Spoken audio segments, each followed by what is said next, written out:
नमस्कार दोस्तों, आप सबका फिर से एक न्यू वीडियो में स्वागत है। दोस्तों, मुख्यमंत्री मैया सम्मान योजना की ओर से जो है एक नया नियम को जारी किया गया है। क्या नियम है वो चीज़ को बताएंगे, ठीक है। और यहाँ पे देख लेते हैं 10 सवाल है। आपका मन में जो जो सवाल आते होंगे यहाँ पे सारे सवालों का जवाब को देंगे, ठीक है। इसलिए वीडियो को शुरू से अंत तक देखिएगा। तो सबसे पहला है नया फॉर्म को कैसे भरना है आपको, और दूसरा में है फॉर्म को जमा कहाँ करना है, तीसरा में है मैया सम्मान योजना छठा किस्त कब मिलेगा, और चौथा में है जिनको पाँचवा किस्त नहीं मिला है वो क्या करें, पाँचवा में है जिनको एक भी किस्त नहीं मिला हुआ है वो क्या करें, और छठा क्वेश्चन है कौन कौन से कागजात लगेंगे आपका, सातवां नंबर है किसको मिलेगा और किसको नहीं मिलेगा, और आठवां नंबर में है क्या सीएससी सेंटर में फॉर्म को ऑनलाइन कर सकते हैं या नहीं कर सकते हैं। नौवां क्वेश्चन है आपका, अगर आपका रजिस्ट्रेशन शुरू में ही हो गया है और एक भी किस्त नहीं मिला है तो कितना किस्त आपको मिलेगा एक साथ, ठीक है। इसके बारे में भी चर्चा करेंगे। और 10वां नंबर में है अभी फॉर्म भरने वाले को कितना रुपया दिया जाएगा, ये भी जानकारी आपको अच्छी तरह से देंगे, ठीक है। इसलिए वीडियो को शुरू से अंत तक देखिएगा, तभी आपको अच्छी तरह से सब कुछ समझ में आएगा कि नया फॉर्म को कैसे भरना है, फॉर्म को कहाँ जमा करना है, और छठा किस्त कब तक मिलेगा आपको, और जिनका पाँचवा किस्त नहीं मिला है वो उनको कब मिलेगा पाँचवा किस्त, और जिनका एक भी किस्त नहीं मिला है उसके बारे में भी बताएंगे।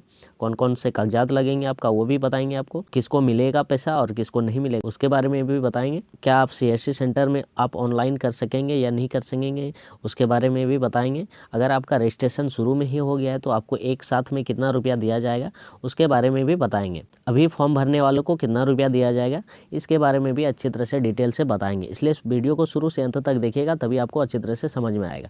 तो चलिए बिना देर के वीडियो को शुरू कर लेते हैं। इसके पहले दोस्तों, अगर यदि आप हमारे यूट्यूब चैनल में पहली बार आए हुए हैं तो चैनल को सब्सक्राइब कर लीजिए, ताकि हम जब भी कोई नई योजना से रिलेटिव वीडियो बनाएं तो सबसे पहले आपके पास पहुंचे। तो चलिए बिना देर के वीडियो को शुरू कर लेते हैं। सबसे पहला सवाल आता है आपका, नया फॉर्म कैसे भरें। तो चलिए फॉर्म को कैसे भरना है उसके बारे में बताते हैं। आपका फॉर्म कुछ इस तरह से रहेंगे, ठीक है। यहाँ पे देख सकते हैं ये फॉर्म जो है निःशुल्क है। झारखंड मुख्यमंत्री मैया सम्मान योजना के तहत आवेदन पत्र, आवेदिका का नाम, जिसका भी नाम से फॉर्म को भरेंगे उसका नाम यहाँ पे डाल दीजिएगा। आप पिता पति का नाम, अगर यदि शादीशुदा औरत है तो यहाँ पे पति का नाम डालिएगा, अगर यदि कुंवारी है तो यहाँ पे पिता का नाम डालिएगा। ग्राम मोहल्ला, आपका जो भी ग्राम है यहाँ पे ग्राम का नाम डाल दीजिएगा, गांव का नाम डाल दीजिएगा। और थाना, आपका जहाँ भी थाना पड़ता है यहाँ पे थाना का नाम डाल दीजिएगा। और पंचायत, आपका जहाँ भी पंचायत है यहाँ पे पंचायत का नाम डाल दीजिएगा। प्रखंड, आपका जहाँ पे ब्लॉक पड़ता है यहाँ ब्लॉक का नाम डाल दीजिएगा। जिला, आपका जिस भी जिला से फॉर्म को भर रहे हैं यहाँ पे जिला का नाम डाल दीजिएगा। उसके बाद आता है मतदाता पहचान पत्र, यहाँ पे वोटर कार्ड का नंबर डाल दीजिएगा, ठीक है। आधार संख्या, आपका आधार कार्ड का नंबर यहाँ पे डाल दीजिएगा। खाता संख्या, आपका खाता का नंबर जितना भी है यहाँ पे डाल दीजिएगा। अच्छी तरह से डालिएगा, खाता क्योंकि इंपॉर्टेंट हो जाते हैं, इसलिए खाता नंबर को अच्छी तरह से यहाँ पे डाल दीजिएगा। एक भी अंक गलत नहीं होना चाहिए। उसके बाद आता है खाता आधार लिंक है या अथवा नहीं है, यहाँ पे टिक लगा दीजिएगा, क्योंकि खाता आपका आधार कार्ड से लिंक होंगे तभी तो खाता खुले होंगे, इसलिए यहाँ पे टिक लगा दीजिएगा। उसके बाद आता है बैंक का नाम, आपका जिस भी बैंक से खाता खुला हुआ है उस बैंक का नाम यहाँ पे डाल दीजिएगा। उसके बाद आता है IFSC कोड, ये कोड जो है ना अच्छी तरह से डालना है, सबको बड़ी में ही डालना है, ठीक है। उसके बाद आता है राशन कार्ड संख्या, आपका राशन कार्ड संख्या यहाँ पे डाल दीजिएगा। पैन कार्ड संख्या, ये अगर नहीं भी है तो कोई दिक्कत नहीं है, पैन कार्ड दीजिएगा तो भी ठीक है, नहीं दीजिएगा तो भी ठीक है। उसके बाद आता है कोटि, आता है मतलब आप किस वर्ग से हैं, अनुसूचित जाति है या अनुसूचित जाति है या OBC वगैरह है, जो भी है यहाँ पे लिख दीजिएगा। उसके बाद आता है आयु, आयु आपका जो है ना 18 वर्ष से 50 वर्ष के अंदर होना चाहिए, 9 तो कम होना चाहिए और 9 ही ज़्यादा होना चाहिए।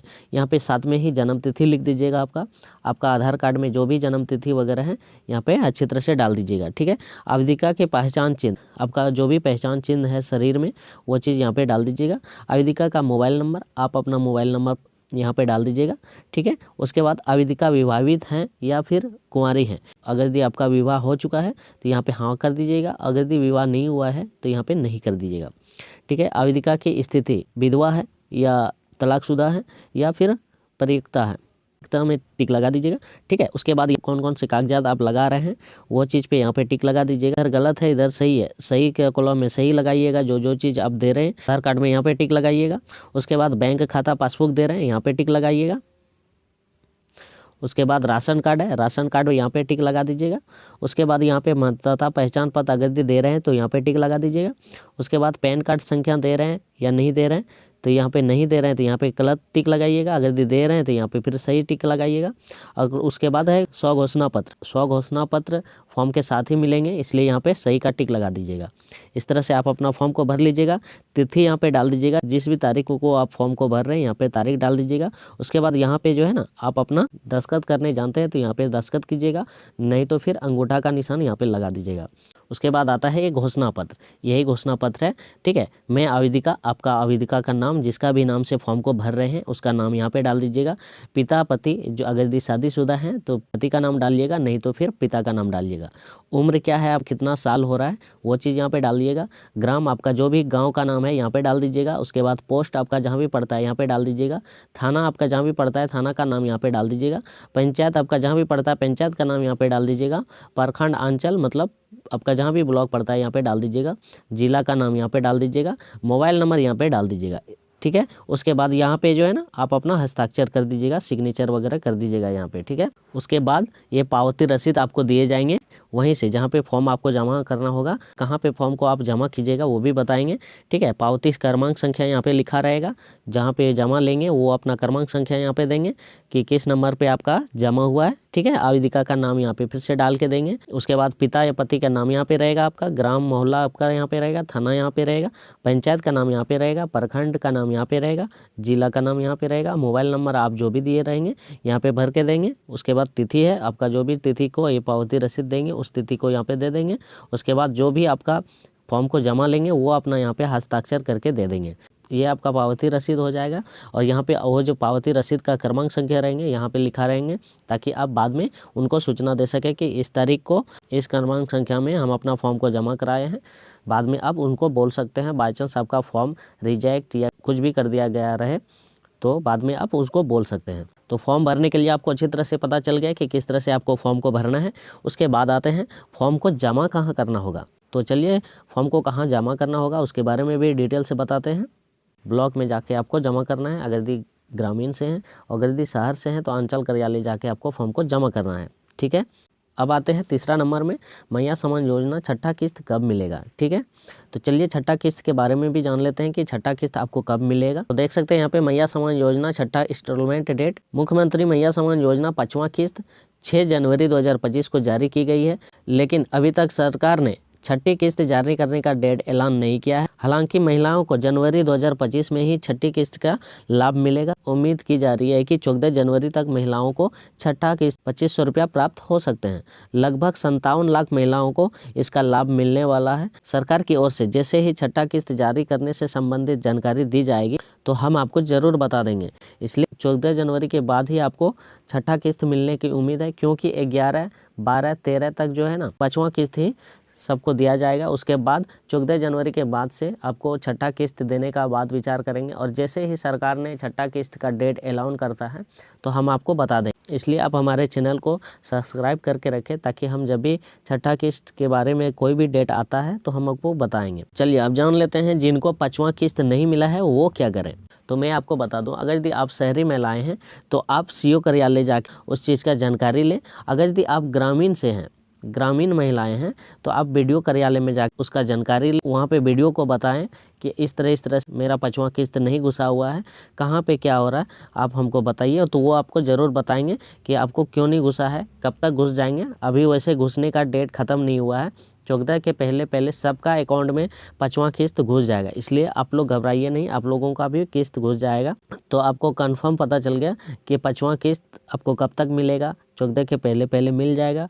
प्लस में अगर यदि आपको जानकारी लेना है तो फिर आप ब्लॉक या सीओ कार्यालय जाकर आप इसका जानकारी ले सकते हैं।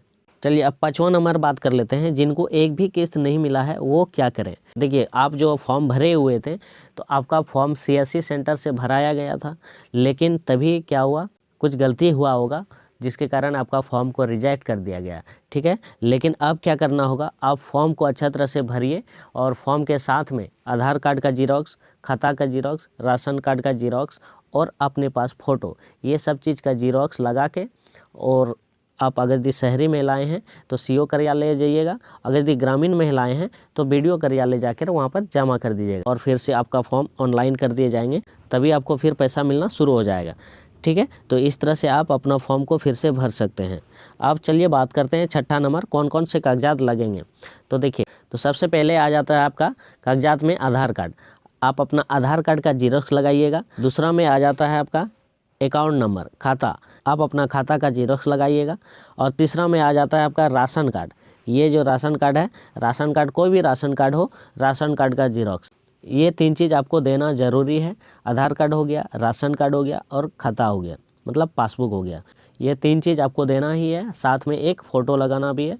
ये 4 चीज़ हो जाता है। ये 4 चीज़ लगेंगे ही लगेंगे। अगर यदि आपके पास वोटर कार्ड है तो वो भी दे सकते हैं। पैन कार्ड कोई मैंने नहीं रखता है, पैन कार्ड है तो भी ठीक है, नहीं है तो भी ठीक है, ठीक है। लेकिन ये 4 चीज़ जो है ना, आधार कार्ड हो गया, राशन कार्ड हो गया और पासबुक हो गया, ये 3 चीज़ और साथ में फ़ोटो, ये 4 चीज़ आपको देना ज़रूरी है, ठीक है। तो आपका ये भी डाउट क्लियर हो गया कि कौन कौन से कागजात लगेंगे। अब 7वां नंबर बात कर लेते हैं, किसको मिलेगा और किसको नहीं मिलेगा। तो चलिए इसके बारे में भी बात कर लेते हैं। यहाँ पे साफ साफ लिखा हुआ है कौन योजना के पात्र हैं और कौन योजना के पात्र नहीं हैं।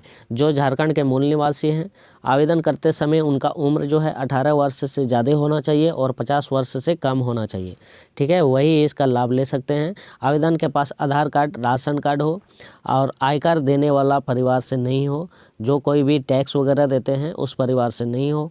अगर यदि परिवार में कोई पति पत्नी अविवाहित या दिव्यांग बच्चे से शामिल हैं, ठीक है, आवेदक स्वयं या उसका पति वगैरह केंद्र सरकार, राज्य सरकार, केंद्र राज्य के सार्वजनिक क्षेत्र उपकरणों, विधिक निकाय, स्थानीय निकाय, शहरी निकाय तथा सरकार से सहायता प्राप्त संस्थानों में नियमित अस्थायी कर्मी, संविदा कर्मी, मानदेय कर्मी के रूप में नियोजित न हो। ये सब जितना भी है ये सब नहीं होना चाहिए। सेवानिवृत्त के बाद पेंशन, पारिवारिक पेंशन प्राप्त नहीं कर रही हो, मतलब कोई भी पेंशन वगैरह नहीं ले रही हो, उस तरह का आदमी इसका लाभ ले सकते हैं, ठीक है। आवेदक जो है EPF धारी नहीं हो, आवेदक को राज्य सरकार की ओर से कोई भी पेंशन नहीं मिल रहा हो, तो इस तरह के महिलाएं जो है, इस तरह के आवेदक जो हैं इसका लाभ ले सकते हैं, ठीक है।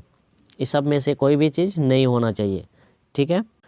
तो आपको 7वां नंबर भी अच्छी तरह से पता चल गया किसको मिलेगा और किसको नहीं मिलेगा, ठीक है। अब बात कर लेते हैं 8वां नंबर, CSC सेंटर में फॉर्म ऑनलाइन होगा या नहीं होगा। तो मेरे भाई CSC सेंटर में ऑनलाइन करना बंद कर दिया गया है।